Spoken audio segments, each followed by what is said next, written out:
You ever get that feeling, late at night, that someone's watching you, even when you're surrounded by strangers? I always thought my job as a hospital janitor made me immune to that kind of paranoia, but last week proved me wrong.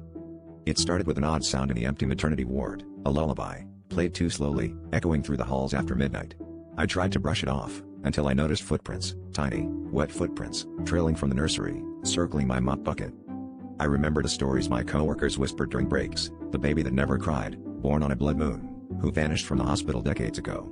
They said sometimes, she comes back, looking for someone to rock her to sleep. I laughed it off, but that night, every mirror I passed showed me cradling a bundle in my arms, though my hands were always empty. Each time I blinked, the bundle grew heavier, my arms aching as I pressed on with my rounds. The lullaby grew louder the closer I got to the nursery, and the lights flickered in time with the music. I tried to leave, but every hallway twisted back toward the nursery door, like the hospital itself was folding in on me. My mop left streaks of red instead of water, the smell of iron thickened the air. Shadows gathered behind me, small and crawling, and the temperature dropped until I could see my own breath. When I finally reached the exit, the automatic doors slid shut just before I could escape. I turned, and there she was, swaddled in stained hospital linens, her eyes the same color as mine, her mouth stretching into a grin that showed far too many teeth. She reached for me with hands that looked just like my own infant photos. The last thing I heard before the world went dark was my own voice, softly humming the lullaby back to her.